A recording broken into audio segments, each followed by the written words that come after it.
Why did you talk to her already? I don't think so. No, we haven't been. Not today, anyway. Oh, not yesterday. You know who he was? Oh my gosh, you look like a kid in that picture. I was 17. That was my high school graduation picture. Wow. Oh, well. Well, Great. Well, thank Thank you, so Priscilla. much. Thank you. Much, yeah. And we'll talk again soon. Okay. We'll come by. We'll come by some Friday and have a good and see you guys with the kids. Okay. So tell us your whole story there, Marian. Give us your name, how you left home, and then just a little bit about today. And thank you for being here. Okay.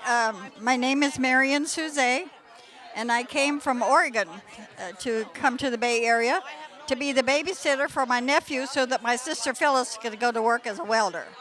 So, but during that summer, I was only going to be here for the summertime, but I met my future husband, who was in the Coast Guard, and so I never returned to Oregon and enrolled in Richmond High School for my senior year.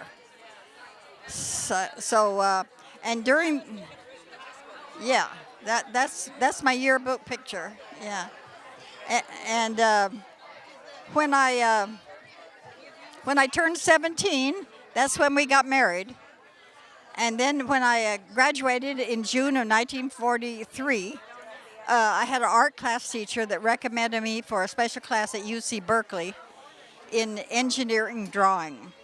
And I learned to draw blueprints. So this picture down here is the day that I graduated from that class, and it's also the day that I was hired right out of the classroom to go to shipyard number 3 in the engineering department as a draftsman. So which one are you? This, Yeah. Who's the friend? she was a school friend, and she did the same.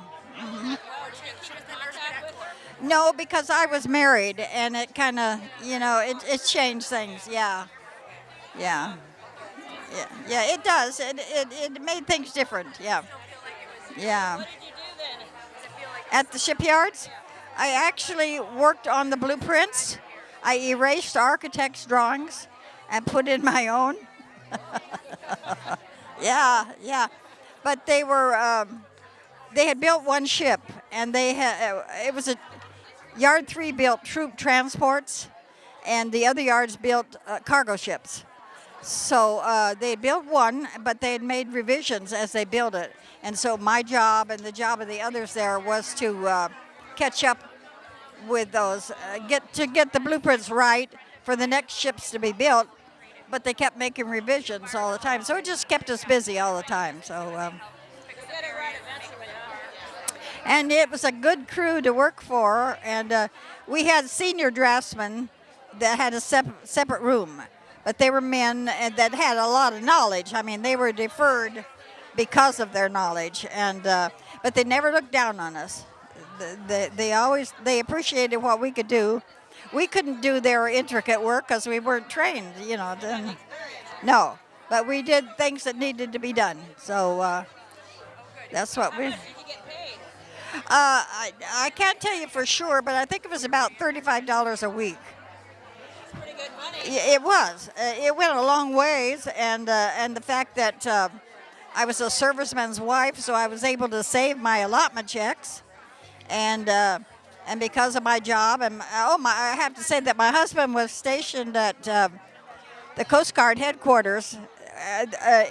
There's a little island between Oakland and Alameda, and that's the Coast Guard Island, and that's where he was stationed. So he was home a lot. He was. I like to tell that, the government decides what kind of a job they want the men to have. So before the war, he was an excellent carpenter, and after the war, he was an excellent carpenter. But during the war, he was a cook. So he had to teach me how to cook. Did he have any experience cooking before? No. Or you okay? But it was a very necessary job, and so he stayed there most of the time. Although he did go a couple of times to other bases along California coast, but the fact that he was there and I had my salary and stuff. Anyway, when my sister's house got too busy, I mean, people were coming from both sides of the family, and the beds were almost hot. bed rotation. Yeah, so my sister Marge and I moved into a home. This woman had a lot of bedrooms, and so we stayed there. And then when I got married, we got the apartment over her garage. And when I became pregnant, she had found a house for us. She was in real estate, and I actually was a homeowner at 18 years old, Wow. which was a miracle, because it was still hard to find a place to stay. You had a nice job, though. But I was home alone on July 17th, 1944, when Port Chicago blew up. And every door in my house blew open. Wow, so you could go to that. I've been to some of the ceremonies, and so that was yes. But we had no way of knowing what it was.